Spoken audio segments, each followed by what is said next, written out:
चलिए आज हम कक्षा 8वीं में नागरिक शास्त्र का अध्याय 6 में प्रश्नों के उत्तर को लिखवाएंगे। ठीक है, पिछली बार हमने खाली स्थान भरवा दिया था। एक बार फिर से बता देते हैं। सरकार को कर से धन प्राप्त होता है।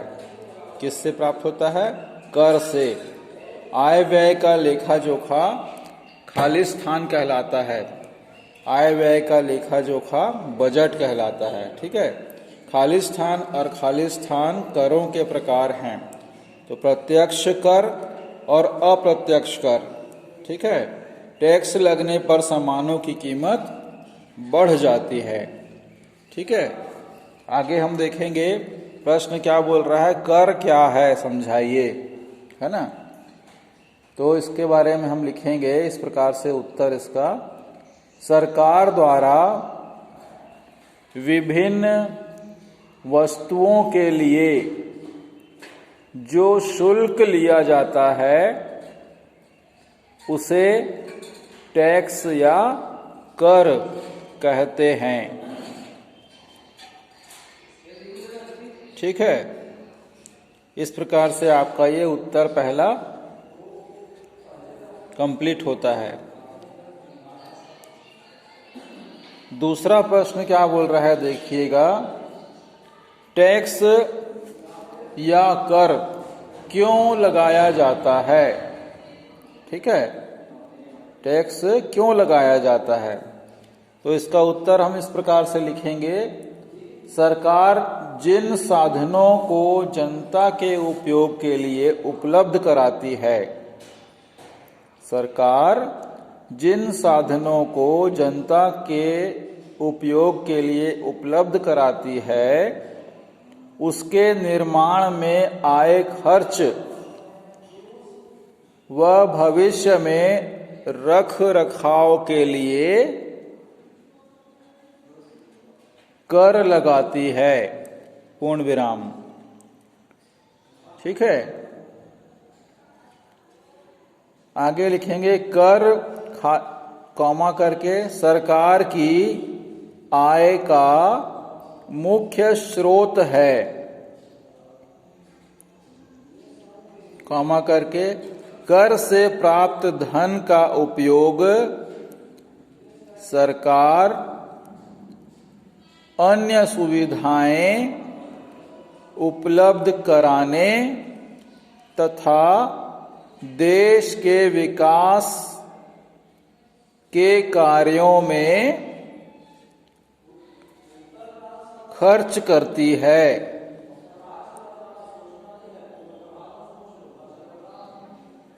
पूर्ण विराम। फलस्वरूप कर लगाया जाना आवश्यक हो जाता है। पूर्ण विराम। ठीक है, इस प्रकार से हमारा दूसरा प्रश्न का उत्तर यहाँ पर कंप्लीट होता है। ठीक, तीसरा प्रश्न देखिए क्या बोल रहा है। वस्तुओं एवं सेवाओं पर लगने वाले कर और आय कर में तुलना कीजिए। ठीक है, तुलना करना है, अंतर देखना है कि वस्तुओं और सेवाओं पे कर लगने पर और आय कर क्या होता है। ठीक है, तो हम इस प्रकार से 3 खंड करेंगे कॉपी में। एक खंड आपका लाल रंग का मार्जिंग वाला हो जाएगा और 2 खंड हो जाएगा एक कॉपी के बीचों बीच में लकीर खींचना। ठीक है, एक तरफ लिखेंगे क्रमांक लाल लकीर के अंदर, कॉपी की लाल लकीर के अंदर क्रमांक लिखेंगे और एक खंड बनाएंगे वस्तुओं एवं सेवाओं पर लगने वाले कर। ठीक है, हेडिंग देंगे और दूसरे खंड में हेडिंग देंगे आय कर। ठीक है, इस प्रकार से हमें तीनों खंड को भरना है। सबसे पहले क्रमांक 1 डालेंगे और लिखेंगे वस्तु एवं सेवा पर लगने वाले कर के खंड में, ठीक है, वस्तुओं एवं सेवाओं के उत्पादन व विक्रय पर लगने वाले कर हैं। ठीक है, वस्तुओं एवं सेवाओं के उत्पादन व विक्रय पर लगने वाले कर हैं। अब आयकर वाले खंड में लिखना है, निर्धारित आय से अधिक आय पर लगने वाला कर है। निर्धारित आय से अधिक आय पर लगने वाला कर है। ठीक है, आय मतलब होता है कमाई, आमदनी। ठीक है, चलिए दूसरा पॉइंट लिखेंगे, वस्तुओं पर कर सामान्य उपभोक्ताओं को भी चुकाना पड़ता है। वस्तुओं पर कर सामान्य उपभोक्ताओं को भी चुकाना पड़ता है। पूर्ण विराम। अब आयकर वाले खंड में लिखेंगे, निर्धारित आय से अधिक आय प्राप्त करने वाले व्यक्ति, कॉमा करके समूह को भी वस्तु पर लगे कर को चुकाना होता है। ठीक है, तीसरा पॉइंट लिखेंगे, इस कर का भुगतान परोक्ष व प्रत्यक्ष दोनों, परोक्ष व प्रत्यक्ष दोनों रूपों में होता है। जैसे डेज देके मनोरंजन कर, मनोरंजन कर। पूर्ण विराम। अब आयकर वाले खंड में लिखेंगे, इस कर का भुगतान प्रत्यक्ष रूप से किया जाता है।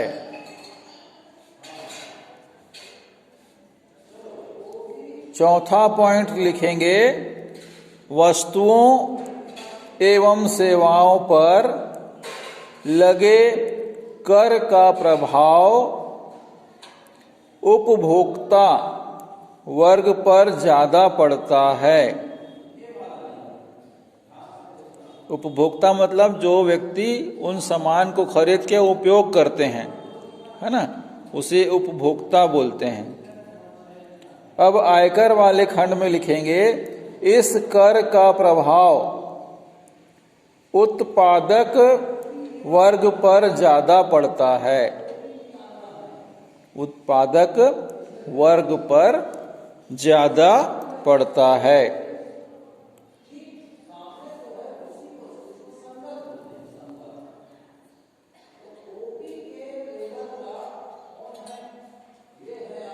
ठीक है, इस प्रकार से आपका प्रश्न तीसरा कंप्लीट होता है।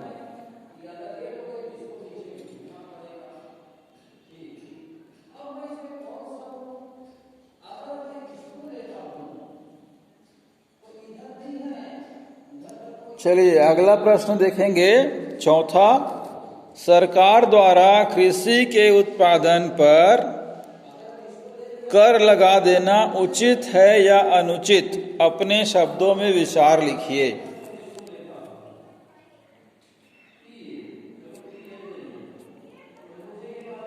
अभी तक कृषि में टैक्स या कर नहीं लगा था, अगर लगा दिया जाए तो उचित होगा या अनुचित? इसके बारे में इस प्रश्न के उत्तर में लिखना है। ठीक है,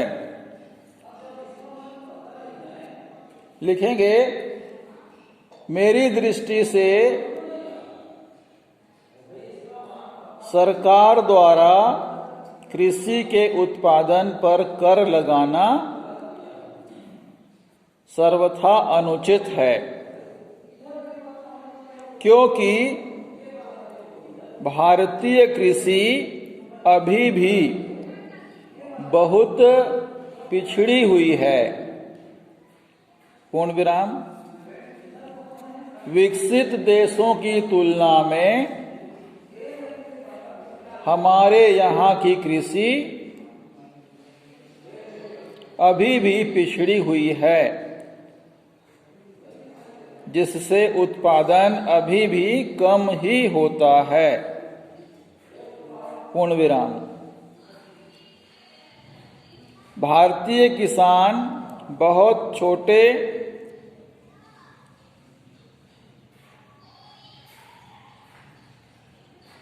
खेत वाले हैं, उनकी आर्थिक स्थिति अच्छी नहीं है। वे कर्ज लेकर कृषि करते हैं। वे कर्ज लेकर कृषि करते हैं और ऐसी स्थिति में यदि उनसे उत्पाद कर न लिया जाए तो उत्पाद कर न लिया जाए तो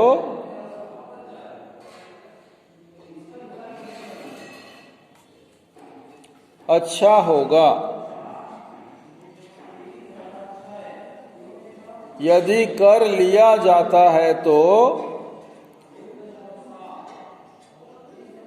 किसान वर्ग के लिए कृषि करना अत्यंत मुश्किल हो जाएगा। ठीक है। पूर्ण विराम। है ना। तो इस प्रश्न से आपको समझ में आ गया कि किसानों पर कृषि की उपज पर कर नहीं लगाना चाहिए, है ना, चूंकि पिछड़ी हुई है अभी भी हमारी खेती व्यवस्था। चलिए अगला प्रश्न देखना है। मूल्य संवर्धन को समझाइए।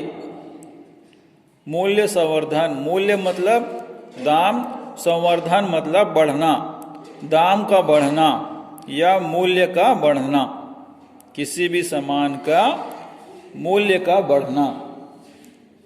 ठीक है। इसके बारे में बारीकी से समझेंगे। बहुत महत्वपूर्ण प्रश्न है।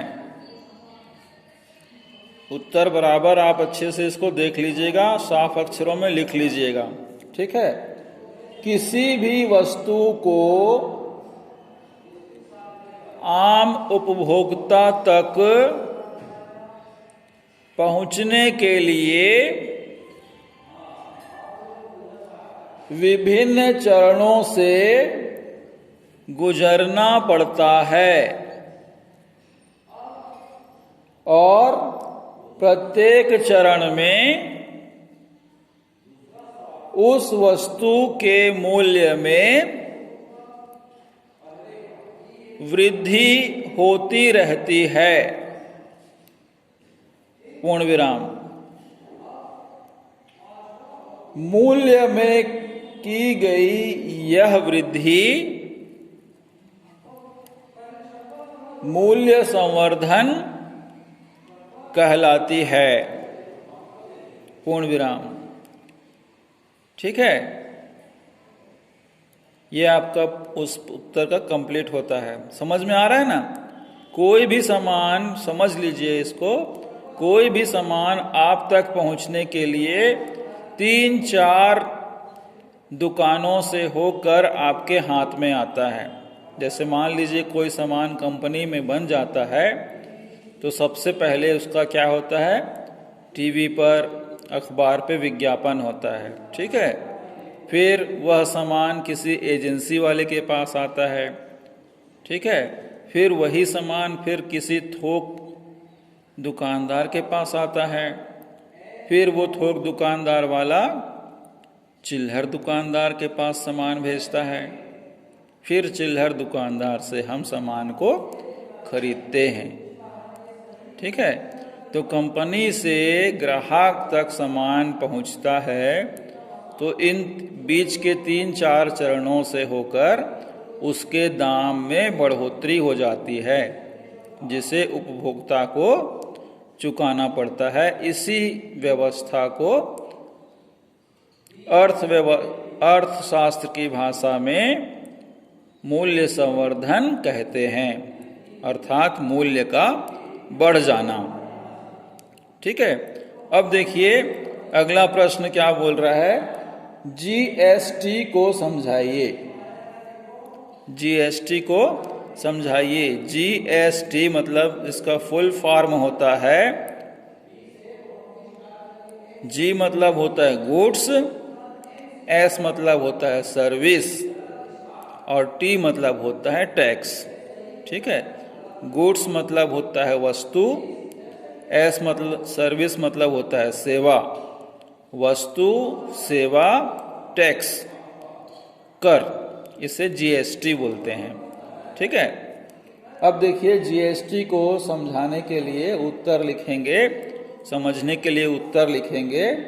जीएसटी ब्रैकेट में लिखिएगा वस्तु एवं सेवा कर, ब्रैकेट बंद, वस्तु एवं सेवा कर, ब्रैकेट बंद। ठीक है, अब डेज देके आपको आगे लिखना है, यह एक अप्रत्यक्ष कर है। अप्रत्यक्ष कर है जो वस्तु एवं सेवा दोनों पर लागू होता है। वस्तु एवं सेवा दोनों पर लागू होता है, जिससे पूरे भारत में जुलाई 2017 से, ध्यान रखिएगा, जुलाई 2017 से एक समान वस्तु एवं सेवा कर, एक समान वस्तु एवं सेवा कर, ब्रैकेट में लिखेंगे जीएसटी, ब्रैकेट बंद, व्यवस्था लागू हो गई है।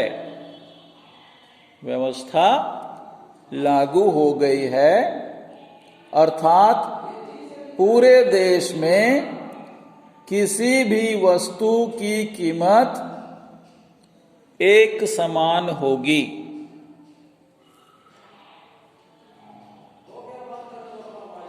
ठीक है, उनके करों में कोई अंतर नहीं होगा, कोई अंतर नहीं होगा, पूर्ण विराम।